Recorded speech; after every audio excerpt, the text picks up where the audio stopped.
la más cordial bienvenida al Lima Knee Symposium. Nos reúne hoy un propósito común: compartir conocimiento, experiencia y visión para seguir avanzando en el cuidado de nuestros pacientes y en el desarrollo de nuestra especialidad. Quiero expresar en primer lugar mi más sincero agradecimiento a nuestros distinguidos conferencistas invitados, quienes han viajado desde distintos lugares para acompañarnos y enriquecer este encuentro con su experiencia, su tiempo y su generosidad académica. Su presencia eleva el nivel científico de este simposio y nos inspira a continuar buscando la excelencia. Agradezco también a todos los asistentes, colegas, amigos, por su interés, su compromiso con la formación continua y por ser parte activa de este espacio de aprendizaje y reflexión. Cada uno de ustedes contribuye a que este simposio sea un verdadero punto de encuentro para el intercambio de ideas y el fortalecimiento de nuestra comunidad profesional, como el día de ayer que hicimos un cadáver lab que fue un éxito con las prótesis primarias y de revisión, y más que todo en nuestro país, que es difícil hacerlo y a un costo no elevado. De manera muy especial extiendo nuestro reconocimiento a las empresas auspiciadoras, cuyo apoyo hace posible la realización de este evento. Su confianza y colaboración son fundamentales para seguir promoviendo iniciativas que impulsen la educación médica y la innovación. Deseo que durante estos días encontremos no solo actualización científica, sino también oportunidades para el diálogo, la colaboración y la construcción de nuevas alianzas que beneficien a nuestros pacientes y a nuestras instituciones. Con este espíritu declaro formalmente inaugurado este simposio y les deseo a todos una jornada provechosa y enriquecedora. Muchas gracias.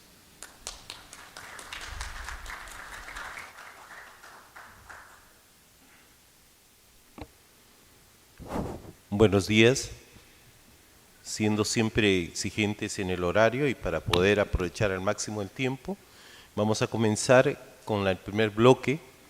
Tenemos en este bloque sobre cartílago y ortobiológicos a grandes representantes, a grandes médicos e investigadores. Vamos a comenzar nuestra primera presentación con una gran referente en lo que es todo lo que es ortobiológicos, cartílago, con muchísimas publicaciones y que actualmente se desempeña en Milán, en Italia, donde ella es profesora, catedrática y una investigadora de gran nivel. La doctora Elizabeth Acón, con el tema sobre las lesiones del cartílago y las lesiones osteocondriales, su tratamiento.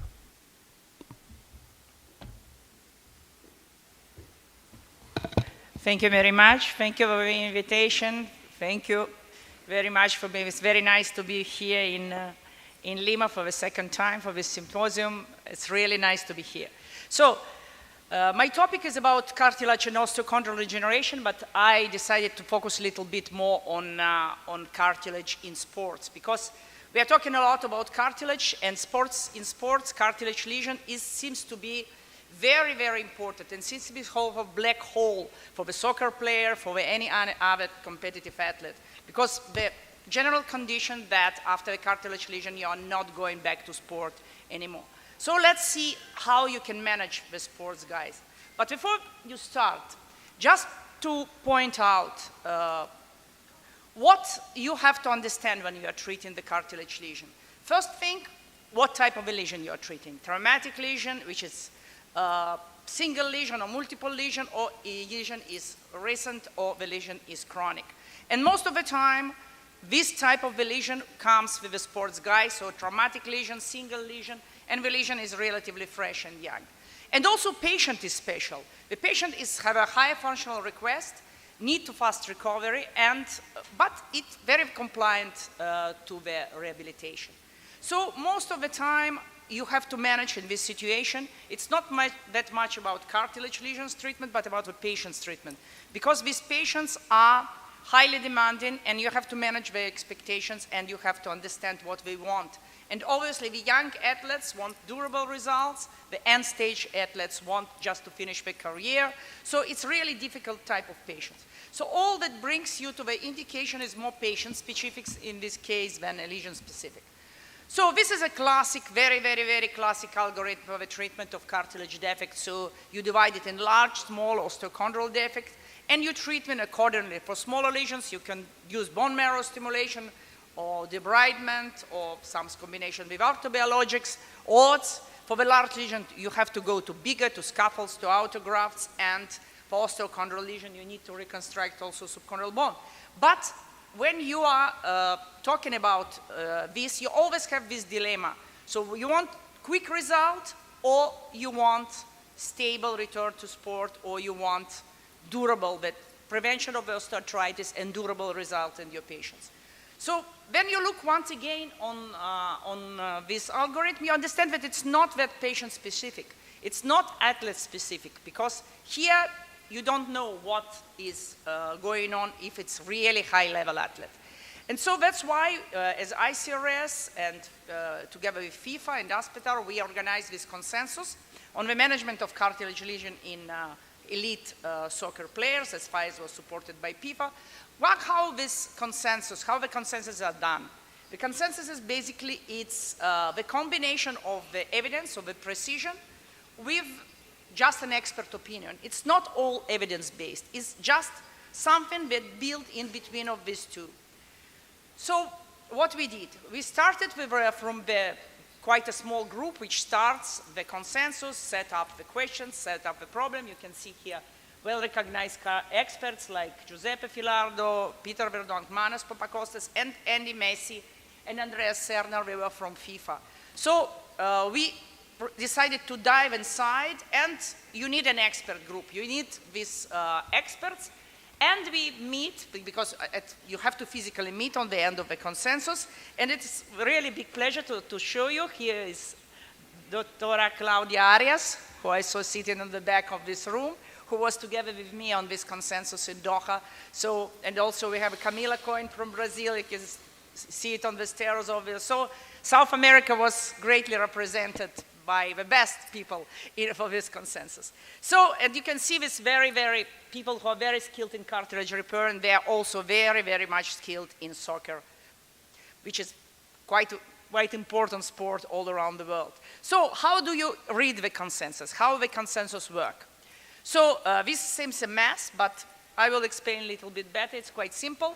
So you have two parts. The first part is when you decide to operate the patient. Just you treat him conservatively, like with rehabilitation injections and all the things, or you address him to the operating room. And this was part one of the consensus.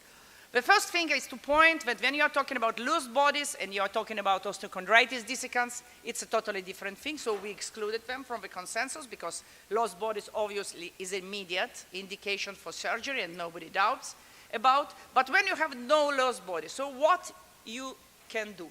So this seems complicated, but this is just the scenarios. You see different scenarios and how you do act. Green is you have a consensus that is appropriate. Red is not appropriate, and yellow is like you have to use your own judgment. So let's see what the consensus group state, like summing up. First thing, it's all, as I said, driven by the patient. So indication for surgery in cartilage lesion, especially isolated, we're talking about isolated cartilage lesion, is inability to play. So if the patient is able to play, he has mild symptoms and he is still playing, leave him to a conservative treatment. Then it start having problems on playing, you can, it's up to your own judgment, except the big lesions, relative big lesions, you have to address them. And most of the time, always, when the patient is not able to play, you address him in the operative room, especially when you want quite a quick return. So the part two, once you decided to operate a patient, what exactly you need to do in soccer player? And it's always have been considered that in reality, everybody was saying that microfractures on bone marrow stimulation is the only way to operate the soccer players. But it's surprisingly, the consensus group was almost had some doubts on this, because anyway, microfractions need a long time to recuperate. It's not like just you send, after 1 month, the player back to the field if you do microfracturing to him. If not, you don't do microfracturing. It's not useful. You still have to wait like 6 months, 8 months to bring him back to play. So it's really not helpful if you want to quick return. And it's not helpful for the big lesions. So it was sort of some disagreement of doing only microfractions. So if you are not doing microfractions, so what are you do? Basically, it was a big revenge of regeneration therapies and orthobiologics, because when you need a quick return, it's once again based on what patient needs. If his first goal is quick return, if you need a quick return, you go most of the time for the debridement. So don't touch the subchondral bone, because you only can ruin the subchondral bone, and do the debridement to bring him back to play, and add any types of orthobiologics you can add, whatever it was. Is in case of patients cares only to come back, but you have really to talk to the patient. And when you're talking about somebody who wants, probably younger, want to still play when they're old and want to still play till the end of the career, probably you need to invest in reconstruction of the scaffolds. And for sure here, odds, scaffolds, reconstruction with microfraction plus scaffolds, osteochondral scaffolds, osteochondral allografts. What is available in your country, you have to consider, even if it's a soccer player. Because we are used to say, yeah, in soccer player we are not doing it, but at the end of the games, you need to consider it, even if this patient is a soccer player, if you want to play for a long time. And if you, do you need to hurry up to operate him the day after? Is there indications to hurry up? Not really. If you don't have a lost bodies in this patient, you still can do some injection, do conservative therapy, especially with patellofemoral joint, and then see, and then also only bring to the operating room. So summing up, when you're talking about athletes, cartilage lesion is in athletes, what do you do to prevent the osteoarthritis? You have to think not only about reconstructing his cartilage region, not only to bringing him back to play as quick as possible, but you need to explain to the patient that the future of his knee in his hands, in your hands and in his hands in this moment. Because we interviewed a lot of patients before the consensus. And the general idea of the patient's general things what we are saying, they say we feel not completely informed. We say, okay, we'll be back with operation, we are back to play in 1 month, and we will never have been told that the cartilage defects will not be fixed by microfracture. It's okay, you need to talk to the patients, the patients need to understand that need to be quick return to sports and needs to his future life, because his future life is not ending with the season. It's really worth consideration, and sometimes if the lesion is big, you can look on this consensus. Part 1 is already published in British Journal of Sports Medicine. Part 2 is arriving, will be published very soon. You can look more in details on these recommendations, what types of reconstruction we were recommending. But you have to consider that investing in cartilage surgery, investing in reconstruction of the cartilage defect in this patient, even if it will keep him out for 1 year out of field, is helpful. If you want to know more, I would love for you to come to Porto in Portugal in October for the ICRS Summit. Thank you very much for your attention.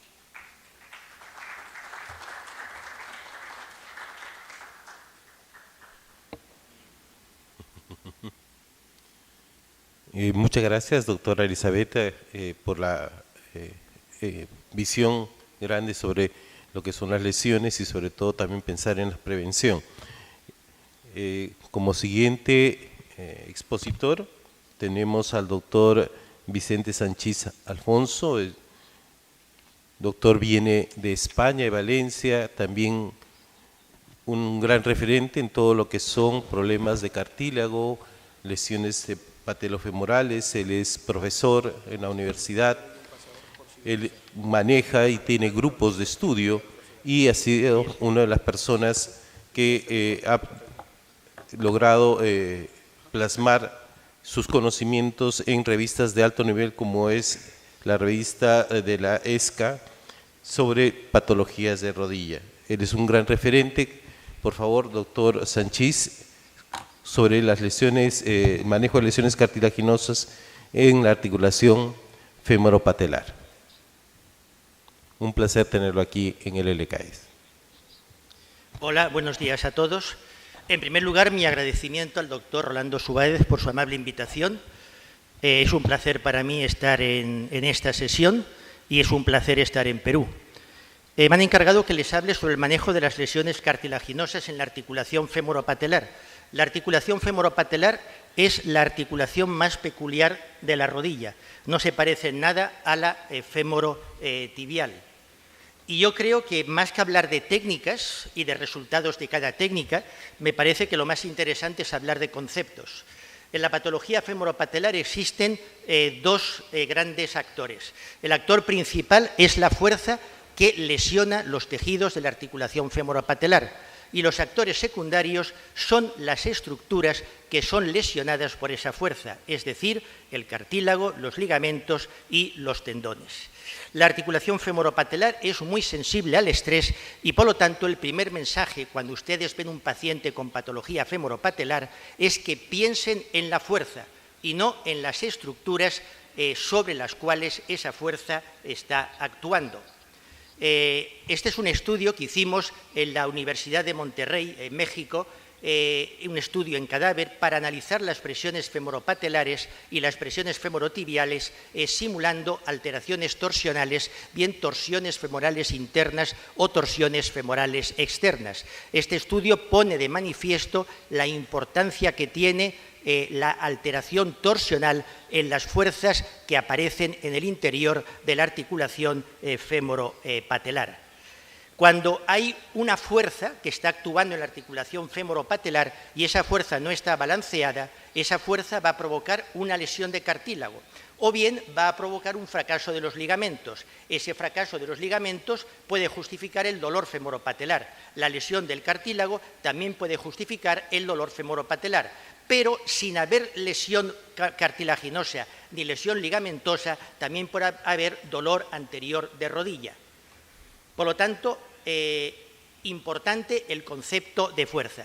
Y ahora voy a enseñarles unos casos clínicos que ponen de manifiesto la importancia de la fuerza. Esta es una paciente que se operó de la rodilla derecha, en concreto la operé yo, por un dolor femoropatelar severo, tenía una lesión condral importante en la articulación femoropatelar y se le realizó un injerto osteocondral bipolar masivo femoropatelar, con un resultado clínico excelente a los 9 años. La paciente, que tenía un dolor muy severo, estaba completamente asintomática. Se quería operar de la rodilla contraria, que tenía exactamente la misma lesión, pero por problemas burocráticos no estaba disponible injertos osteocondrales en fresco, y entonces yo le dije a la paciente que como había una torsión tibial externa de 47 grados, que es francamente patológica, una opción sería tratar esa torsión tibial y olvidarnos de la lesión condral. La operé de la rodilla izquierda haciendo una osteotomía derrotadora de tibia, con un resultado excelente. En cambio, la rodilla derecha, que es la que ustedes ven en estas imágenes, al cabo de 9 meses empezó a deteriorarse y a presentar un dolor severo femoropatelar. Se puede observar aquí cómo hay una desestructuración y un fracaso completo de ese injerto bipolar. En cambio, la rodilla contraria seguía completamente asintomática. Dado estos hechos, le propuse hacer en esta rodilla derecha una osteotomía derrotadora tibial, porque también tenía 47 grados de torsión tibial externa, con un resultado muy bueno en cuanto al dolor. Han pasado 5 años y la paciente está asintomática de ambas rodillas. Si nosotros tratamos una lesión condral y dejamos desapercibida la lesión de torsión, esa lesión condral que hemos operado va a fracasar. Este es otro ejemplo de una mujer de 22 años con un dolor severísimo, una discapacidad también muy importante. Fíjense cómo sube y baja las escaleras con todos los parámetros clásicos de la femoropatelar completamente normales, que presenta una anteversión femoral francamente patológica derecha, una torsión tibial externa francamente patológica, y aquí vemos como hay una lesión condral del cartílago de la patela que es diatrógena al hacer los túneles. Esta paciente se le hizo una osteotomía derrotadora de fémur y de tibia con un resultado excelente tanto a nivel de quitar dolor como a nivel de la función que tenía la paciente. Aquí pueden ver cómo baja y sube las escaleras a los 3 meses, a los 6 meses y aquí a los 9 meses y a los 12 meses de la osteotomía de doble nivel de fémur y de tibia. Es importante este artículo en el que analizan jugadores de la NBA completamente asintomáticos en los que se observa la alta prevalencia de lesiones condrales en la patela y en la tróclea femoral. En este otro caso vemos una lesión importante de la tróclea en un deportista que se operó no por dolor femoropatelar, sino por una lesión de menisco. Hemos tratado el menisco y el paciente sigue haciendo su actividad deportiva. No hemos tocado la lesión condral. Está prohibido tocar una lesión condral que no tiene síntomas antes cuando nosotros exploramos al paciente. Evidentemente hay lesiones condrales en pacientes normoalineados en los 3 planos del espacio, en los que sí que puede ser candidato el paciente a cirugía directamente sobre el cartílago, como este ejemplo de un aloinjerto bipolar en fresco. Pero la gente no tiene interés en el dolor femoropatelar, tiene interés solamente en la inestabilidad de rótula. Y por lo tanto, a partir de ahora, en los 6 minutos que nos quedan, vamos a hablar de esas lesiones condrales en el paciente con patología femoropatelar, en concreto con inestabilidad femoropatelar. En los pacientes con inestabilidad hay una alta prevalencia de lesiones condrales. Y aquí vamos a ver varios ejemplos. Paciente muy joven de 37 años o 35 años que consulta por inestabilidad, que tiene una displasia de tróclea evidente y que tiene una lesión severísima del cartílago de la femoropatelar. A esta paciente le hicimos una trocleoplastia para quitar presiones femoropatelares y además le hicimos una reconstrucción del ligamento femoropatelar. No hemos tocado el cartílago. Han pasado ya 8 años, la paciente no tiene inestabilidad y sigue sin tener dolor, porque esta lesión tan importante condral no daba dolor a la paciente y únicamente daba clínica de inestabilidad. O este otro caso de una inestabilidad lateral de rótula en flexión con una lesión condral muy evidente en la que solamente hicimos una reconstrucción ligamentosa, no actuamos sobre el cartílago y la paciente está completamente asintomática. Aquí vemos diferentes ejemplos de lesiones condrales. Hay que tener en cuenta que el 33% de pacientes con artrosis femoropatelar tienen como antecedente una inestabilidad de rótula. Y nosotros, cuando operamos una inestabilidad, no solamente estamos corrigiendo la inestabilidad, sino que estamos quitando el dolor que el paciente tenía antes de la cirugía. Y, por lo tanto, ese dolor no era debido a una lesión condral. Además, cuando estabilizamos la rótula, lo que estamos haciendo es evitar la progresión de esa lesión osteocondral. Aquí vemos ejemplos de pacientes operados por inestabilidad con lesiones condrales leves, como la del lado izquierdo, o más severas, como las del medio, o ya con hueso expuesto, como la del lado derecho. En todos estos casos no he tratado la lesión condral, solamente he estabilizado la rótula con resultado clínico a largo plazo excelente. Aquí vemos un ejemplo de inestabilidad lateral de rótula que consultaba por dolor. Ven claramente cómo la rótula la podemos luxar y esta paciente estaba previamente operada del ligamento femoropatelar medial con una orientación del ligamento que no era la correcta y por lo tanto con un comportamiento del ligamento en cuanto a la isometría que tampoco era el correcto. A esta paciente, que tenía una lesión condral muy evidente, no le traté la lesión condral, solamente le traté la lesión ligamentosa, y la paciente a largo plazo, han pasado ya más de 10 años, está completamente asintomática. Otro ejemplo, una paciente, bueno, este es el ejemplo anterior. Ven aquí la lesión condral muy evidente a nivel de la patela con un anclaje femoral que no es demasiado bueno. Este es el caso de esta paciente. Observen un signo de la J muy evidente y aquí pueden ver una vez se hace la artrotomía, para hacer la trocleoplastia, la lesión tan importante que tiene en el cartílago de la patela, y arriba pueden ver las imágenes de un estudio que hicimos sobre elementos finitos, sobre presiones femoropatelares, en las que se puede observar cómo aumentan las presiones a medida que la rodilla se flexiona, lo cual es completamente antifisiológico. Debería ser al revés. A medida que aumenta la flexión de la rodilla, las presiones femoropatelares deberían disminuir.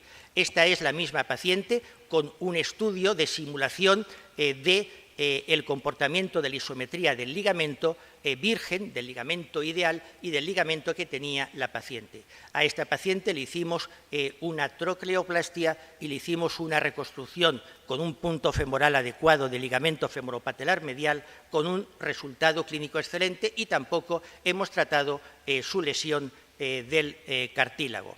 Otro ejemplo de una inestabilidad multidireccional de rótula. La rótula la usamos en sentido medial y en sentido lateral. Estos son las placas dinámicas, y en el estudio de artroscopia pueden observar una lesión condral también muy evidente. Esto es después de la cirugía.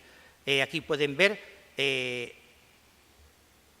cómo el paciente, aquí pueden observar cómo la rótula ya no es inestable ni en sentido medial ni tampoco en sentido lateral. En conclusión, lo importante es que la gran mayoría de lesiones del cartílago en la articulación femoropatelar son, esto se está poniendo solo continuamente, yo no las estoy tocando y van a su aire. La inmensa mayoría de lesiones son asintomáticas y no requieren de un tratamiento específico. Si no hay síntomas, no deberíamos tratar la lesión osteocondral. El trato inicial de los pacientes con dolor femoropatelar inicialmente debe ser conservador. Y, por último, decir que cuando la cirugía está indicada, sin tocar nada, se pone él solo, continuamente. Cuando la cirugía está indicada, el tratamiento de elección va a depender de la localización de la lesión, de la profundidad de la lesión, de la talla de la lesión y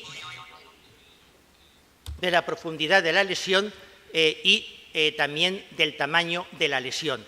Pero lo que es importante, el mensaje, es que cuando hablamos de femoropatelar, lo importante son las fuerzas. Si hay una fuerza, cualquier cirugía que hagamos sobre el cartílago va a fracasar a medio plazo.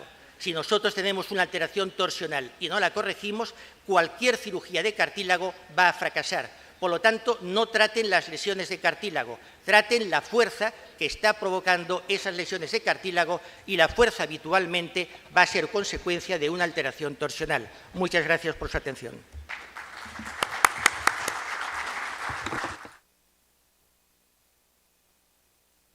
Muchas gracias, doctor Sanchís. Tenemos algunos minutos para poder hacer preguntas, para poder tener o aclarar algunos conceptos de un tema interesante, pero a veces también polémico, y muchas veces para la mayoría de nosotros con algún desconocimiento. Entonces, ¿alguien tiene alguna pregunta? ¿Quisiera hacer alguna aclaración sobre los temas? Por favor, no tengan... En tal caso, si todavía no se animan, yo quería hacer un par de preguntas al doctor Sanchís. Si lo importante es corregir las fuerzas, si lo importante es evitar o mejorar la condición, ¿en qué momento en un paciente con problemas rotacionales él escoge hacer la cirugía? ¿Espera que los síntomas sean grandes o simplemente, si ya encuentra problemas rotacionales, él se atreve ya a indicar la cirugía?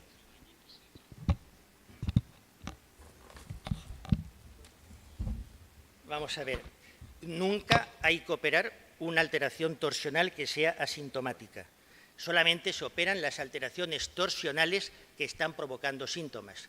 De hecho, en mi serie, solamente el 33% de pacientes con alteración torsional llegan a la cirugía.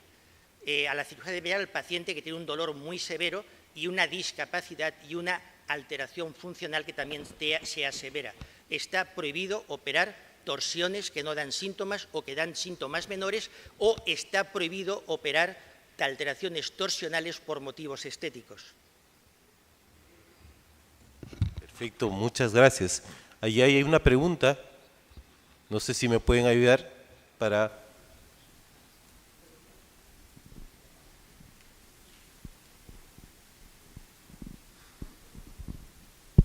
Buenos días. Doctor Sanchís, una consulta. El gesto de poder hacer una osteotomía desrotadora cuando usted identifica un problema torsional, ¿es desde un primer momento es su gesto quirúrgico o usted previamente establece algún protocolo de manejo médico conservador o procedimientos quirúrgicos de menor envergadura a una osteotomía femoral? Vamos a ver.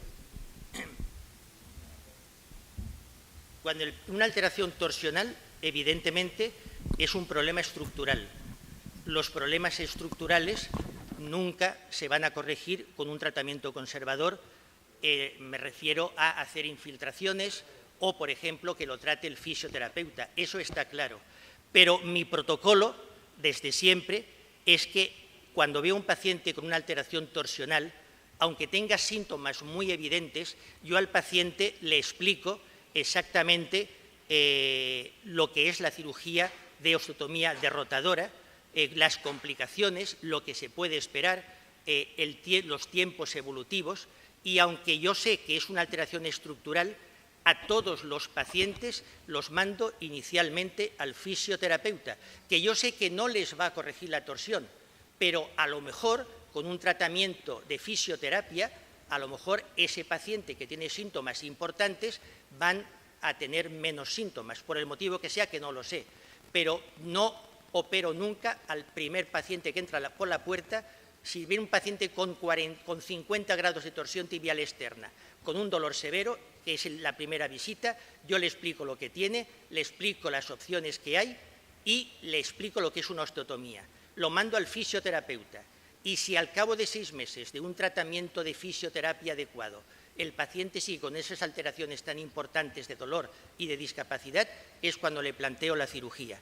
Y lo que está claro que esos pacientes con síntomas importantes en cuanto a dolor y en cuanto a inestabilidad, que es gente joven, explicándoles bien todos los riesgos de una osteotomía derrotadora, yo diría que el 98% de pacientes tienen muy claro que se quieren operar, porque las alteraciones torsionales son muy penosas para el paciente. O sea, mi protocolo siempre, aunque haya una alteración torsional de fémur de 50 grados o de tibia de 50 grados, siempre inicialmente lo mando al fisioterapeuta y a los 6 meses nos veremos otra vez. Hello. Yes. So thank you, congratulations. It was fascinating to listen to this presentation.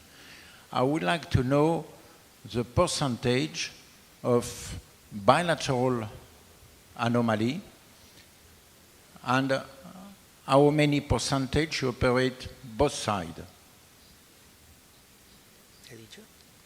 left and right.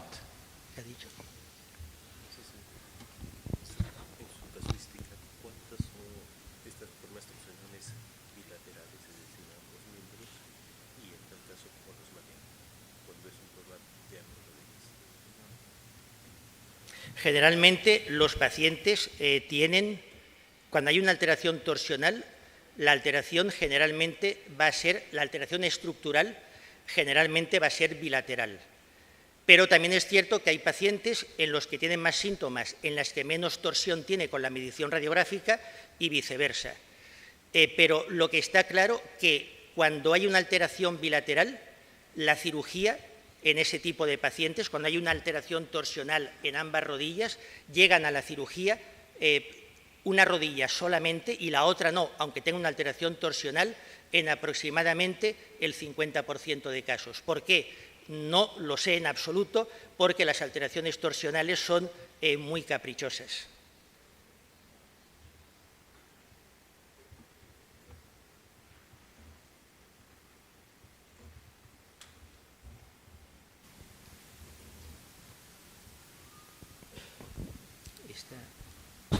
Doctor Sanchís, ¿tiene usted en su protocolo alguna cabida para la indicación quirúrgica de osteotomía solamente de la TAT cuando está alterado el TTG?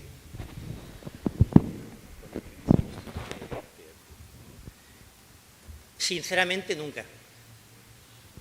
Vamos a ver, si yo quiero hacer una osteotomía del tubérculo tibial, tengo que demostrar primero que hay una medialización del tubérculo, que hay una lateralización del tubérculo. Si el tubérculo no está lateralizado, ¿por qué lo voy a medializar?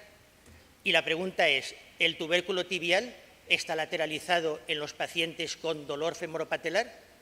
Si analizamos bien la posición del tubérculo tibial en este tipo de pacientes, vemos que no está lateralizado. Y hay estudios de inestabilidad en los que se demuestra que no está lateralizado. Ahora bien, ¿cómo sé yo si está lateralizado o no está lateralizado? ¿Con la distancia TTG? La distancia TTG es una distancia multifactorial que está influenciada por multitud de factores. Y uno de los factores que influencian la TTG es la rotación.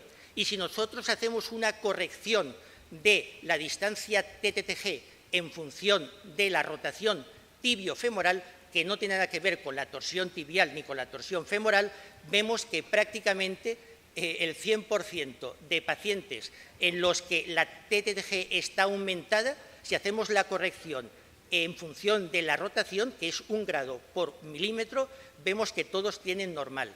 Pero ¿tiene sentido medir la distancia del tubérculo tibial tomando como parámetro un parámetro en fémur y un parámetro en tibia, que es lo que hace la distancia TTG? Yo creo que eso es completamente absurdo. Y hay formas de evaluar la posición del tubérculo tibial utilizando la relación de la proporción entre la anchura de la meseta tibial y la distancia de meseta al tubérculo. Y en estos estudios, que están publicados por varios autores independientes, se demuestra que las distancias o la posición del tubérculo tibial en pacientes con inestabilidad es completamente normal, prácticamente en el 98% de casos. Por lo tanto, mi respuesta es que no hago osteotomía del tubérculo tibial. Ok. Es interesante. Doctora Elisabetta, tengo una pregunta para usted. Si es que ¿cómo evalúa o cuál es su estudio de preferencia para establecer el daño cartilaginoso, el daño condral? ¿Cuál es el examen que usted considera más adecuado o más fiable? So, to diagnose cartilage damage. So, basically, you see the cartilage damage on the MRI. MRI is what is mostly recommended. But you always know that before you operate, MRI shows you less. Most of the time, you see much more when you do arthroscopy. You go and you see arthroscopically, and sometimes you find the surprise. And vice versa, after the operation, when you evaluate your result, especially when you use scaffolds, odds, all these sort of things, you see much more on the MRI, which is respect to what is relevant. For example, you should never do MRI too short after the operation. At least wait at least 1 year, and still after 1 year, most of the time, it's possible that you see not really nice MRI, and clinically the patient is perfect. So it's always quite complicated to evaluate cartilage lesions.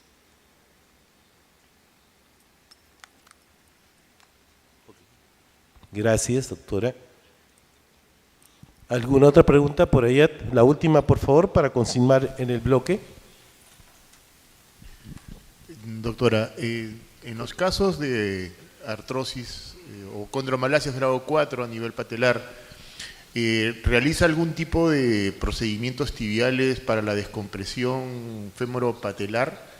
Y si esto es así, en deportistas de alta competencia, ¿cuándo indica la actividad física de competencia para prevenir los problemas a veces de fractura por estrés que pueden producirse?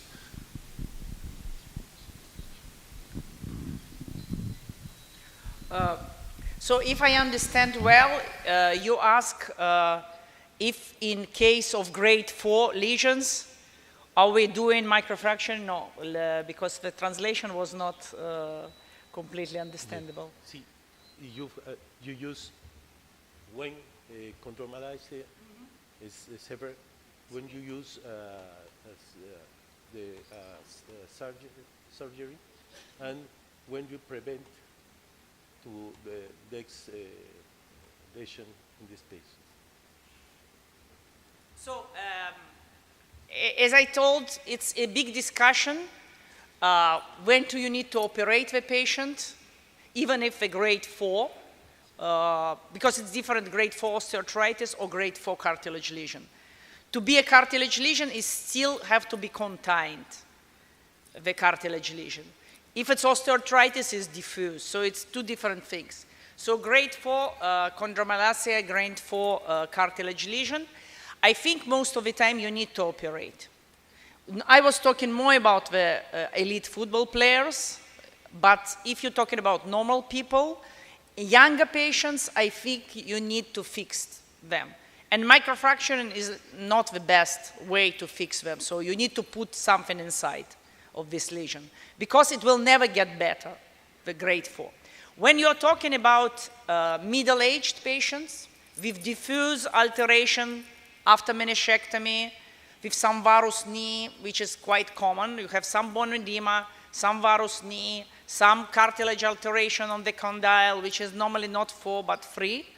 In this case, 60 years old, 50 years old, you can consider an osteotomy in first case to discharge the compartment.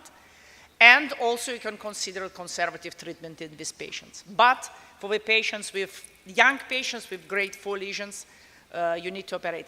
And if you have axial deviation, you have to combine the osteotomy. Not in football players, but in normal people, if you have a big deviation, yes, cartilage will not survive if you not decompress the compartment. Ok, entonces vamos a continuar con la siguiente presentación a cargo de la doctora Elisabetta, justamente hablando sobre las lesiones a nivel medular, de la médula ósea. Por favor, doctora, please. Okay, so my next topic is quite a fashionable topic, which is a bone marrow lesion. So what about marrow edema or about bone marrow lesion? First thing, it's a lot of talks last years about bone marrow edema. But basically, first thing, it's not an edema. And the second thing, it's only an MRI signal. We define bone marrow lesion, whatever is not nice to see on the MRIs. Whatever you see dark on the T1, whatever you see black on the T2, just very simplifying. Later we have a talk from radiologists who will not kill me, I hope, for this statement. But anyway, whatever we see on the MRI, it's bone marrow lesion. But it's really a lot of different things which is hidden. It's a very heterogeneous pathology. So the first thing we need to understand, there are two big types of bone marrow lesions. One is reversible, completely reversible, like transient osteoporosis, like regional pain syndrome, like alga-dystrophy, it's called indifferently in different countries. What's happened? Oh, okay. And then you have metabolic alteration, and then it can become irreversible with time. And in this case, you see when you have an insufficiently fractured development, or they were there from the beginning because it's different pathology, or they became, and then they can become irreversible. So you have to distinguish different type of pathology. And you have also understand all this pathology. Is it traumatic? Is it standing alone pathology? So it's really big amount of different types of pathologies. So I will just put some drawings just to show you the most common you see in the MRI, and just to show, especially for the young people who are starting their career, what does this pathology mean, and it obviously have to be treated differently. This, for example, if you see on the MRI something like this is not a bone marrow lesion in reality. This is a cartilage lesion. This is an overload of the subchondral bone in the bone under the cartilage lesion. You see it normally, no cartilage on the MRI, and in the correspondence of cartilage, you see bone edema. So this is just an expression of cartilage lesion, and there's nothing wrong and nothing strange with the subchondral bone. Sometimes you see cartilage intact. Most of the time, 90% of cases in this position, only subchondral bone, very clear alteration of the subchondral bone. Young patients, adolescent or very young patients, most of the time is another pathology, is an osteochondritis dissecans. So it's totally different pathology, bone pathology, pathology of adolescents, so which have totally different treatment with respect to the cartilage lesions. When we see something like this on the MRI, once again, it's not really bone marrow edema, it's a ICL lesion, because when the ICL breaks, the condyle twists and glides and impact against the posterior part of the lateral tibial plateau. This is a very typical sign. You always see it in the MRI. If you do the MRI shortly, especially in sports guys, they get an MRI immediately after operation. You always see these bone marrow lesions here, but it's transient. It's only the sign of the ICL rupture. This is another typical sign, and this is another typical sign of the other pathology, which is a patella dislocation. So if you see the edema on the lateral condyle higher and some edema on the lateral side of the patella, but the patient even doesn't remember what happened, he just feels given away and something happened with his knee and he doesn't understand really what happened, probably he dislocated and relocated his patella. And sometimes you have looked at the cartilage lesions also in this case.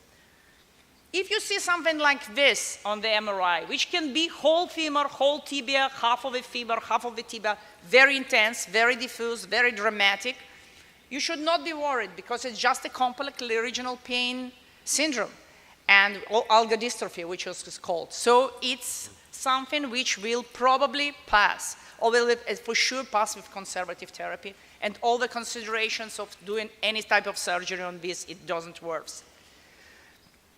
Now you start to be really worried, which is quite typical also.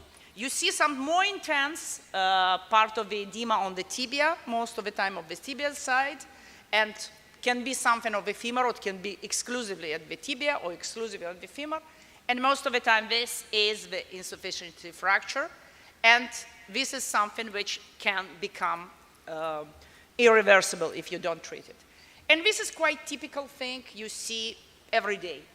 This is basically the beginning of the osteoarthritis. This is a bone marrow lesion with overload associated with the cartilage damage and metabolic bone damage on the osteoarthritis.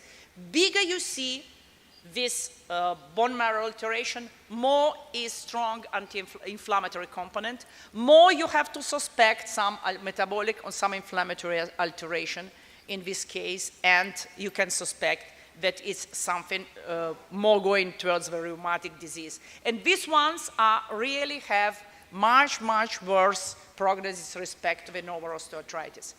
And if you see something looking like a flame, most of the time is what we call osteonecrosis, but it's very similar to the subchondral insufficiency fractures. So what we do, talking about subchondral insufficiency fractures, because living alone are the pathology. But let's talk about bone marrow lesions connected with insufficiency fractures, or connected with osteonecrosis, or connected with osteoarthritis. So first 3 months, the treatment is not surgical. Most of the time, you need to do the conservative treatment. So the conservative treatment consists in rest, so you have to unload the patient, and you have a pharmacological and physical therapy treatments. So then, once you are over the pharmacological treatment, you have to consider surgery. In surgery, you have a cord decompression, or you can augment cord decompression with subchondral injections. And here, for example, we had quite a big experience in the injection. I don't know if it's available. I think it's available also in Peru. Quite interesting technique. I'm using it a lot, especially in elderly patients, which is a subchondroplasty with a bone cement. Basically, this formula you see, it's Ecofill. It's resorbable bone cement. You just inject the cement.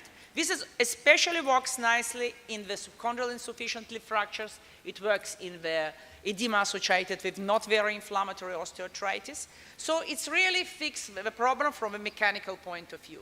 It's quite straightforward operation. You insert the cannula, and you can inject through the cannula cement inside the subchondral bone. We did this multi-center clinical study, looked in over 92 patients with this type of a pathology, and looked on them on their up to 2 years of follow-up. Actually, we are publishing, now we are ongoing and look on them. And you can see in these patients, most of these patients have some osteoarthritis, and the failure rate of this patient was around 9%. And most of the patients are still feeling very well on the 2 years of follow-up. So if you see this type of bone marrow lesion, consider that subchondroplasty can be a good indication for these patients. We looked on the groups analysis like age, sex, and number of lesion, or also grade of osteoarthritis, and didn't find not really association, so it was working quite nicely in, even if for later stages of osteoarthritis and even in female sex and elder patients, which are normally the most demanding. We looked on the MRI in these patients, and it's significantly improved already on 12 months of follow-up. But it's not only cement we can use for the subchondral bone injection. We started quite a lot of years ago using the bone marrow concentrate, so stem cells from the bone marrow, injecting them inside the joint and injecting them in subchondral bone. We published this paper quite not very recently. So we looked on 30 patients, followed up them up to 2 years of follow-up, and you can see that this patient was performing quite well, even if you have some deterioration of the results after 2 years. And then now we decided to look on the more extensive study. Now this study is ongoing. So we compared the patients with edema or not edema, which was, not all these patients had an edema. Some of them, yes, some of them not, like around 50%. And we divided in 4 groups. In 2 groups, we were using bone marrow concentrate. In 2 groups, we were using SOF, so adipose-derived stem cells. And we were using the randomizing in 2 groups, intra-articular injection against intraosseous and intra-articular injections. And then we do all the proteomic analysis in order to profile and have an idea if we can predict the response in this patient. This was a big trial which was financed by Italian Ministry of Health and Fidia company. So now we have 6 months results, arriving to 1 year results, and 6 months result, basically you see that all these patients improves. Little bit less, little bit more, but it was not significantly, statistically significant difference. But if you look a little bit better, and you look for the presence of the edema, which was the topic of our talk, you see that in the patients, especially in female patients, especially the patients with bone marrow edema, intraosseous injection was doing better respect to the only intra-articular injection, and adipose tissue was performing better respect to the bone marrow. And this is analysis of responders and non-responders. And also here you can see that the best group was the intra-articular and intraosseous injection of the SOF, so of adipose-derived cells, even if the bone marrow was also working well, but in both a little bit better respect to the only intra-articular injection. So most of the time, intra-articular injection and intraosseous injection of SOF is quite a standard for my practice. And now we are analyzing all the proteomics analysis in order to have this like sort of COVID test when you drop the blood of the patient and you can predict his response and indicate which type of the orthobiologics is better for him. And so if you want to learn more, we are doing this university master, which is almost done online. With 1 day of presence in Milan. We are doing it together with University of Krems, together with Stefan Meyer. We just started 1 module. We do the next one this year. It's all people all around the world. So if you want to know more about all regenerative medicine and orthobiologics, please join us. Thank you very much for your attention.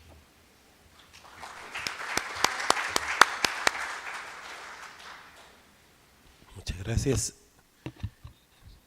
Tenemos ya como última presentación el doctor. Ya.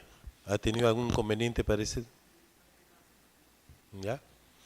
Vamos a aprovechar entonces si es que habían algunas preguntas todavía pendientes para poder aprovechar.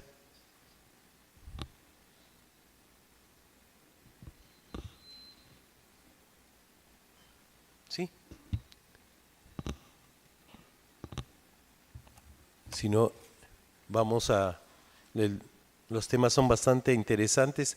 Todavía tenemos algunas otras charlas donde vamos a poder ver algunos detalles sobre la patología. Esta es la primera parte introductoria, pero quería hacerle una pregunta a la doctora Elisabetta sobre las contraindicaciones del tratamiento a nivel de las lesiones de la médula ósea en pacientes con enfermedades reumatológicas. ¿Se puede, no se puede? ¿Qué cuidados habría que tener en estos pacientes donde es frecuente ver estas lesiones? Yes, orthobiologics in generally in rheumatic patients is a big guess. So sometimes it works, sometimes it's not working, sometimes it gets worse. So you have to be very careful. I am doing very carefully the analysis to, before using orthobiologics in rheumatic patients, because you never know how this patient will react. And the presence of the very high synovitis, normally I'm trying to not use in with like rheumatoid arthritis or with psoriatic arthritis. If it's a mild synovitis, yes, we try, but you have to tell the patient that it is a risk that he gets worse, because it's an alteration of the immune system and we don't know a lot about it. And as for the subchondroplasty,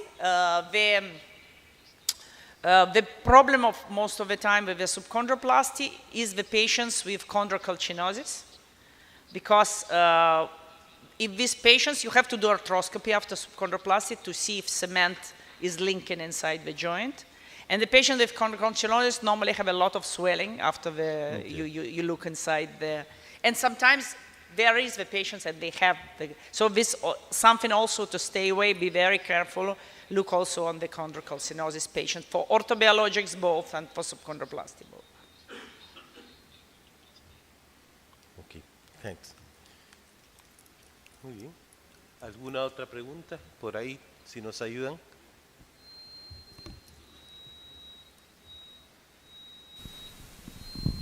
¿Qué tal? Buenos días. Felicitar a la doctora por su presentación. Quería preguntarle en el caso de osteonecrosis de cóndilo femoral, ¿cuál es su manejo? ¿Maneja igual con descompresión e inyecciones o realiza otra técnica? So more or less the strategy I showed is related to the, sort of the beginning of osteonecrosis. So normally with osteonecrosis, which is most of the time subchondral insufficiency fracture or vascular alteration, first, most of the time you have a patient, you have quite sudden onset of pain, maybe not one day, but quite quick. And most of these patients get not recognized.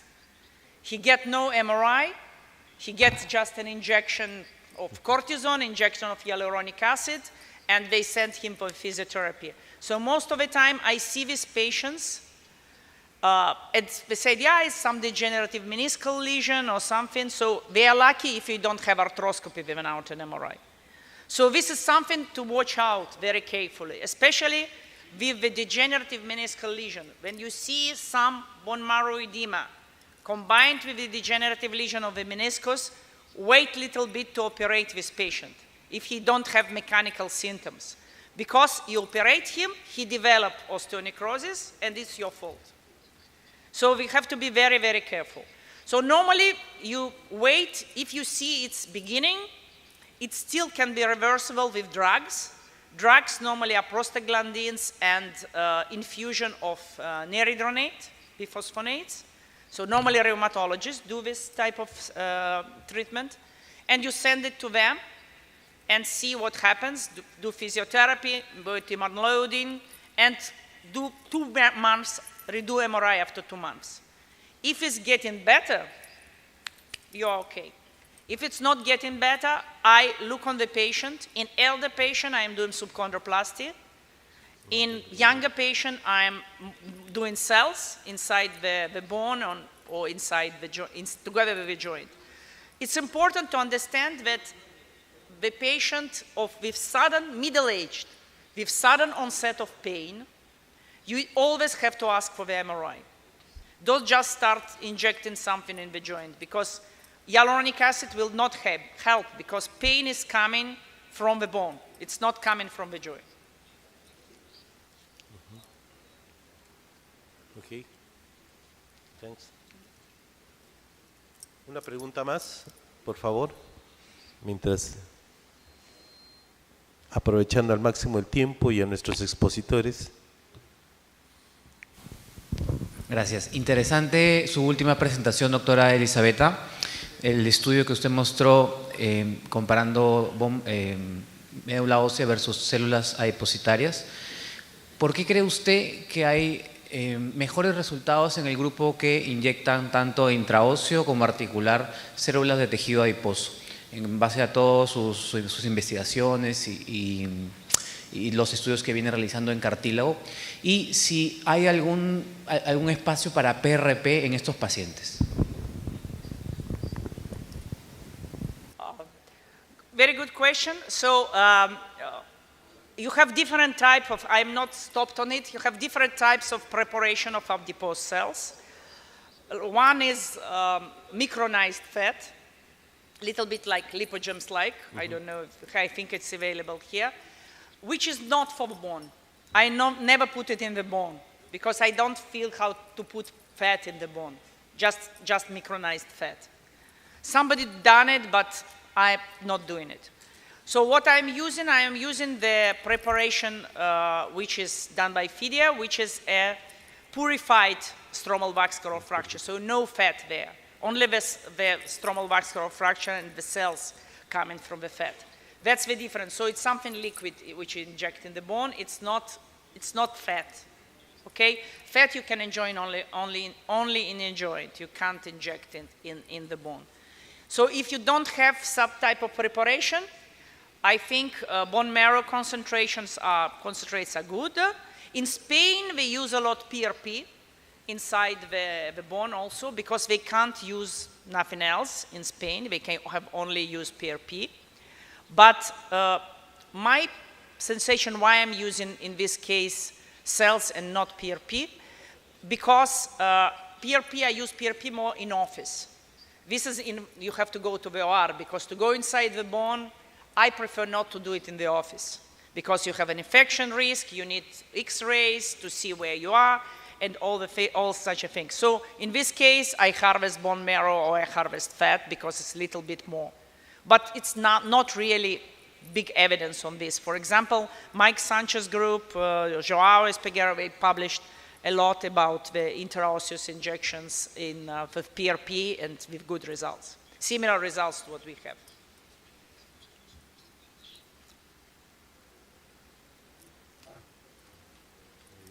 Gracias.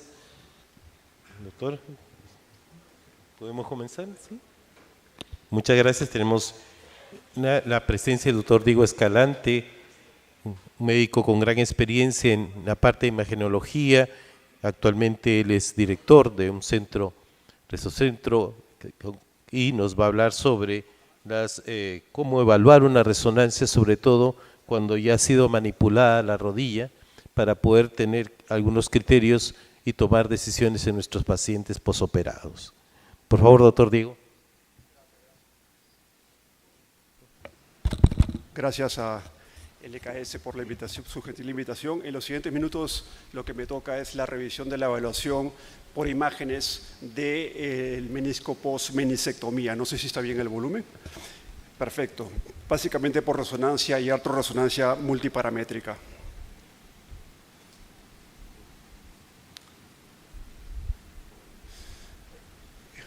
Quiero marcar esta breve revisión del siguiente problema. La resonancia magnética es un método excelente para la evaluación de meniscopatías con un rendimiento diagnóstico que rodea el 90% bien usado, pero sin embargo esto cambia completamente cuando se trata de meniscos post-meniscectomía.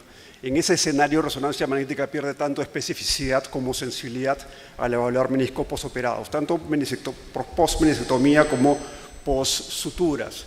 Entonces surgen más falsos positivos que pueden confundir y generar malentendidos con el paciente, o de otra manera además surgen falsos negativos que pueden interferir con un necesario second look, y de esta manera resonancia magnética debe ser una excelente herramienta de asistencia diagnóstica para las meniscopatías. En el escenario del paciente postoperado del menisco, muchas veces lamentablemente se convierte en un elemento de obstrucción al manejo diligente de los casos por malentendidos con los pacientes en base a falsos positivos, o incluso porque vivimos un mundo un poco al revés, donde las aseguradoras anteponen el resultado de un examen auxiliar a la clínica del paciente y usan eso de una manera, como digo, poco racional para entorpecer siguientes pasos diagnósticos en nuestros algoritmos.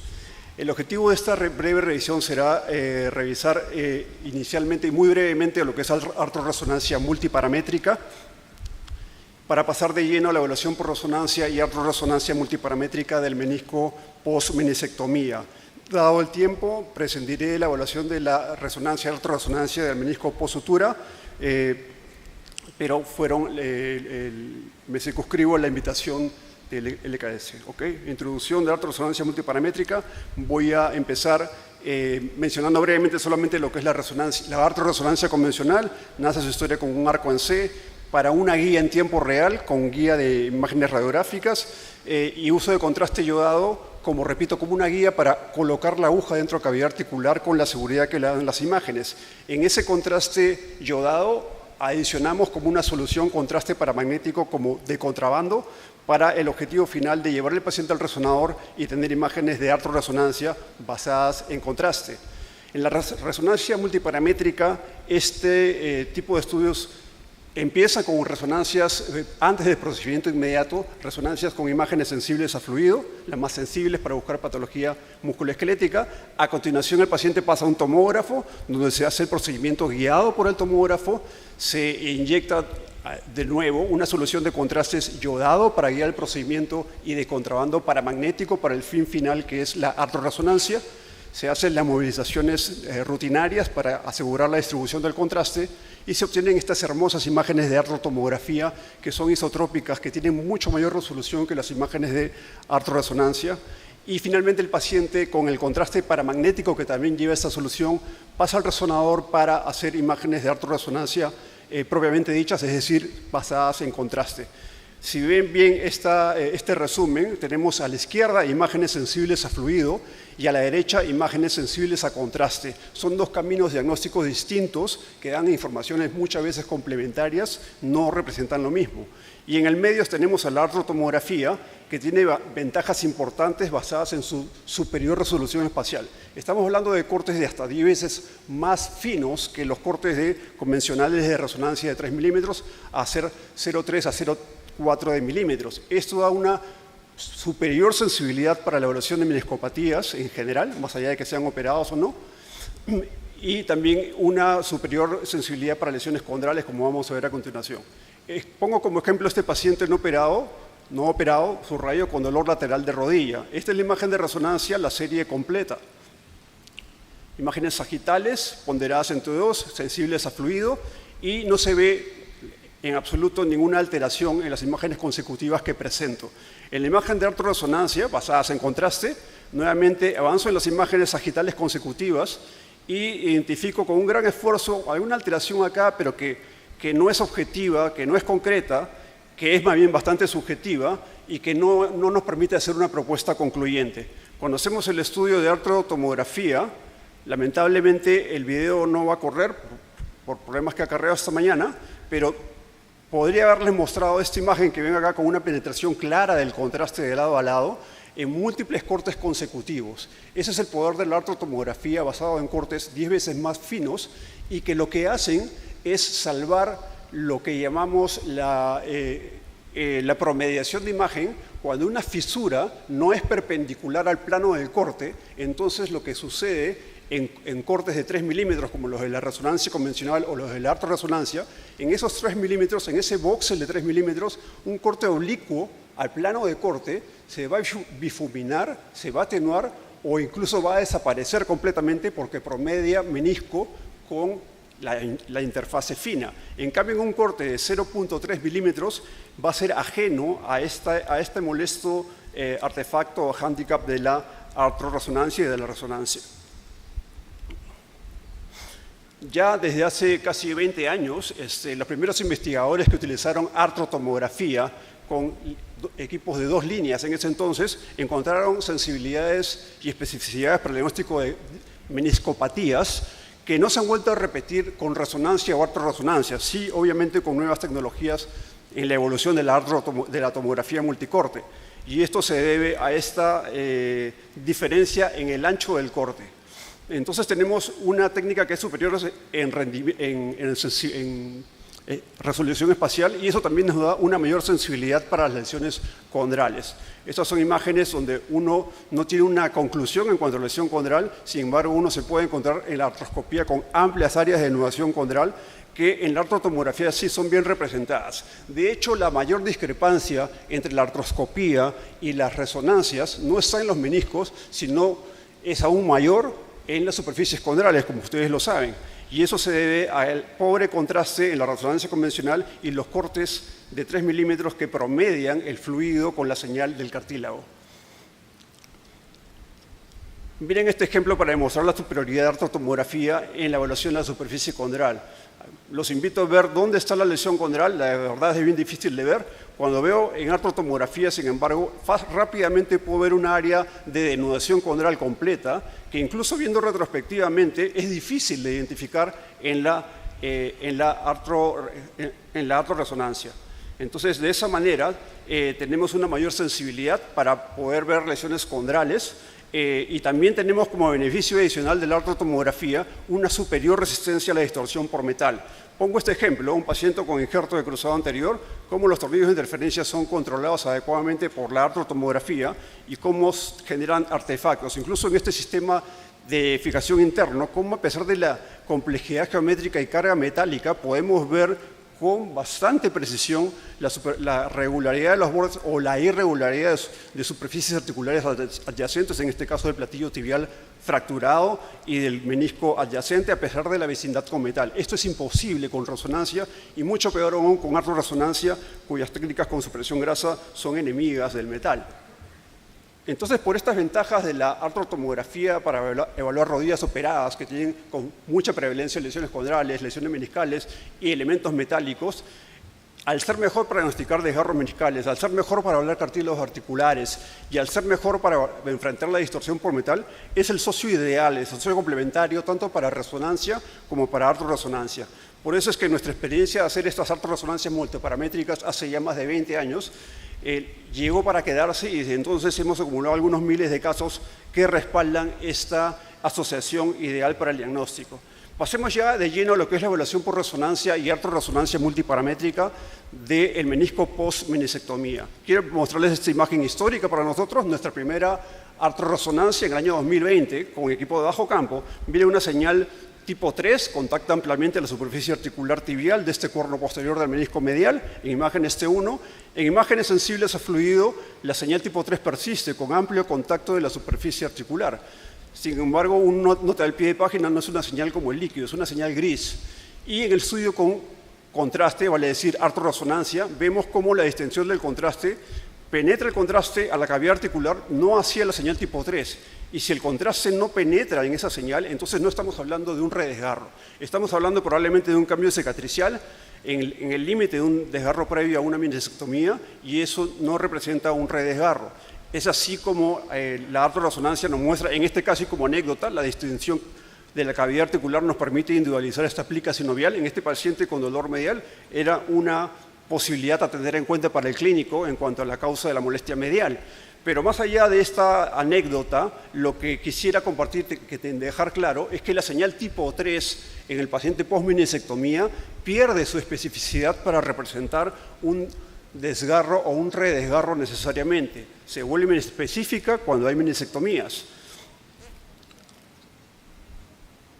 Este es un paciente con una señal tipo 3, contacta, pero a diferencia del anterior es una señal tipo 3 que comparte señal con el fluido en las imágenes sensibles a fluido, muy blanca como el líquido articular en esta imagen sensible a fluido. En la imagen de artroresonancia basada en contraste, demuestra una penetración del contraste clara que confirma que es un verdadero redesgarro. Entonces, las señales tipo 3, que son isointensas, de la misma señal que el líquido sinovial, en las imágenes que llamamos sensibles a fluido, vale decir las imágenes donde el líquido es blanco o de alta señal, ellas sí conservan la especificidad para decir que es un redesgarro. Ténganlo en cuenta para no caer en la confusión con las imágenes de P o T1, que nos pueden engañar fácilmente.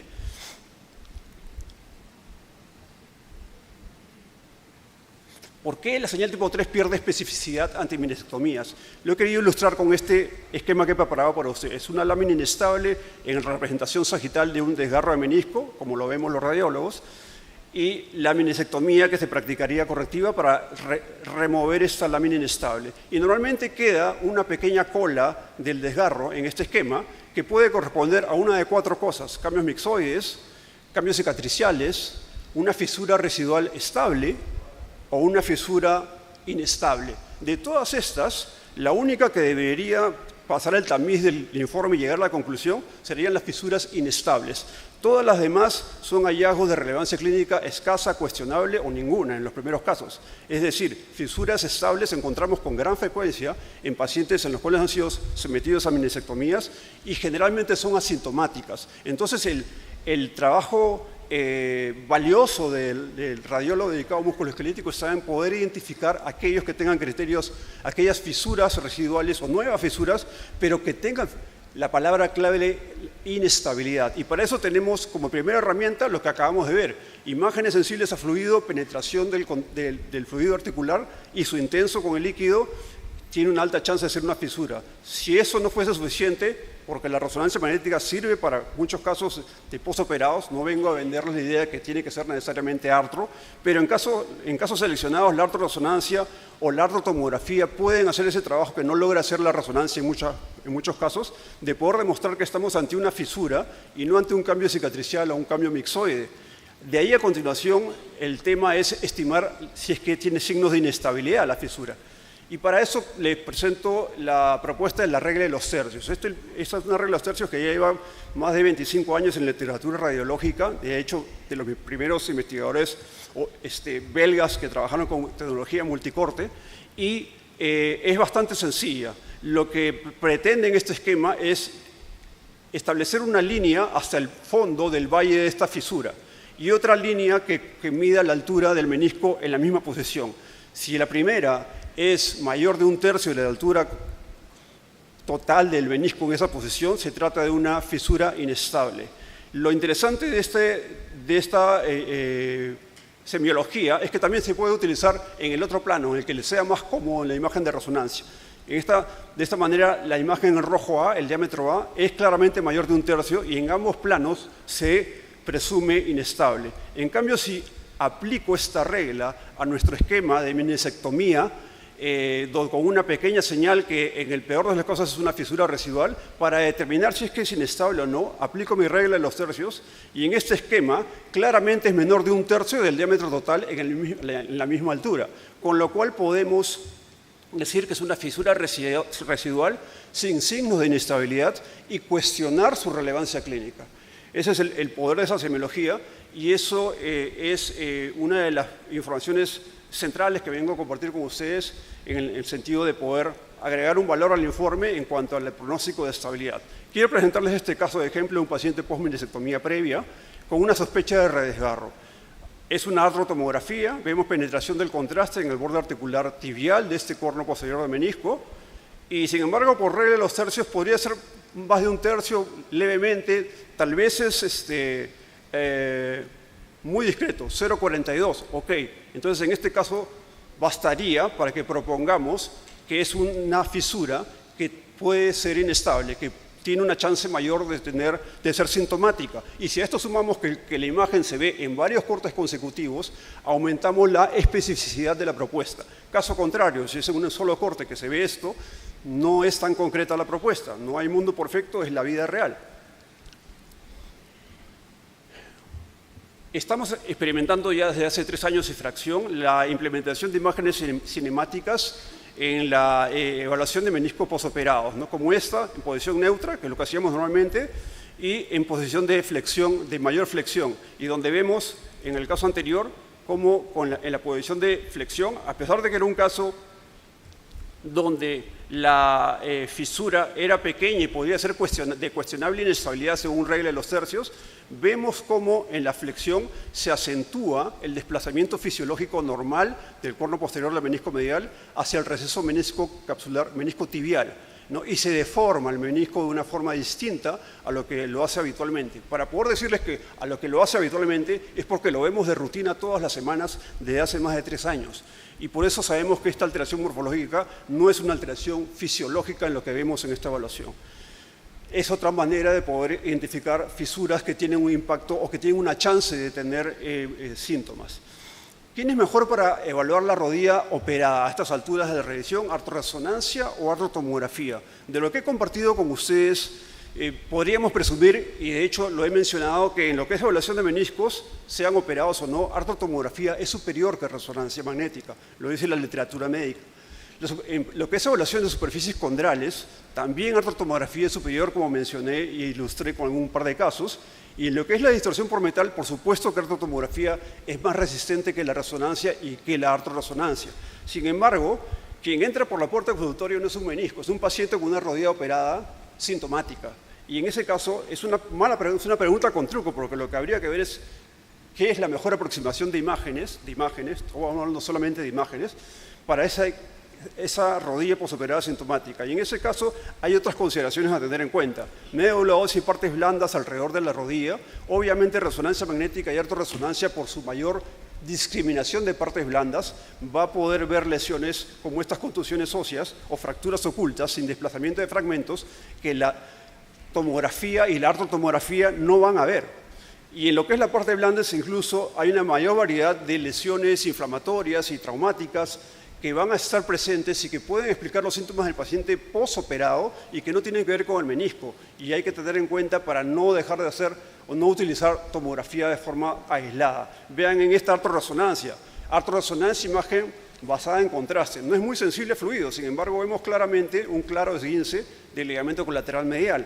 El mismo paciente, visto por artrotomografía, puede pasarse al mejor visualizador, se le puede pasar este diagnóstico. O este característico y frecuente quiste de ganglión sinovial adyacente al corno anterior del menisco externo, una ubicación frecuente, muy fácil diagnóstico en la resonancia convencional sensible a fluido, sin duda. Pero en la artrotomografía, a pesar de los beneficios que les he dicho, puede pasar desapercibido. Y si se ve, no tenemos la certeza si es una lesión nodular sólida con estroma o si es quística, como la resonancia muestra fácilmente. De esta manera, artrotomografía sola tiene limitaciones que no reemplazan lo que nos da la resonancia. O como este otro caso, una característica bursitis anserina, donde es muy fácil ver las imágenes sensibles a fluido de la resonancia, pero en la artrotomografía no vamos a poder individualizar lo que es la bursa con fluido del tendón semimembranoso. Entonces, de esa manera, tiene limitaciones para lo que es partes blandas periarticulares y médula ósea, fuentes potenciales de los síntomas del paciente. De esta manera, la mejor aproximación para la rodilla operada sintomática no es alguna de ellas, sino que es la suma de las partes. Y precisamente esa suma es la que nosotros llamamos y usamos como artorresonancia multiparamétrica desde hace 25 años. 24, perdón. Quiero traer como bonus una información con esto a cabo, que hemos encontrado esencial y que no encontramos en los libros de textos y estamos a la espera de encontrarlos en lo que viene. Me refiero a la evaluación del menisco operado en cuanto a la continuidad funcional del anillo meniscal remanente. ¿Por qué lo menciono con tanto espacio o lo subrayo tanto? Porque encontramos que es una situación no infrecuente y que se asocia a síntomas en pacientes en los que no encontramos redesgarros, y los radiólogos lamentablemente tenemos un bias de buscar redesgarros como si fuese la única causa de síntomas de un menisco. Y sin embargo, nosotros podemos encontrar compromisos de la continuidad funcional del anillo meniscal remanente, tanto con redesgarros como sin redesgarros. Obviamente lo encontramos más en pacientes que han tenido desgarros en asa de Valde, con muy poco menisco que quedar, o pacientes con meniscos discoides que han sido remodelados y que queda muy poco anillo meniscal. En este caso, este anillo meniscal en su corno anterior y cuerpo están francamente reducidos. Miren la imagen sagital, cómo el corno anterior está muy reducido. Y cuando vemos la imagen coronal, vemos cómo no solamente está francamente reducido, sino que está completamente fuera del compartimento articular. La suma de significativa reducción de volumen y extrusión completa del menisco, del escaso menisco remanente por fuera del compartimento articular, nos está diciendo que ha perdido, o ha cuestionado, mejor dicho, uso mejor la palabra, está cuestionando la funcionalidad de ese menisco en la medida de que ya no está redistribuyendo cargas de esas superficies articulares. Entonces, es importante que los radiólogos nos enfoquemos más allá de la presencia o no de redesgarros, en caso de menisco posoperado, de fisuras, buscar si son inestables, de ver cómo está la continuidad funcional, porque en ella puede estar el dolor de la rodilla sin un redesgarro o con redesgarro, y obviamente se asocia a la aceleración de los cambios osteoartríticos, como bien todos sabemos. Como conclusión, lo que he venido a compartir con ustedes esta tarde, no sé por qué no está avanzando, es que si bien la resonancia magnética es un método excelente para poder evaluar el menisco no operado, no sé qué está pasando,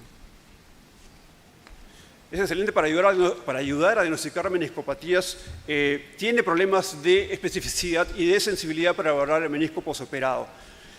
El mejor examen, la mejor aproximación de imágenes para evaluar el menisco es artrotomografía, pero eso es para el menisco, ¿no?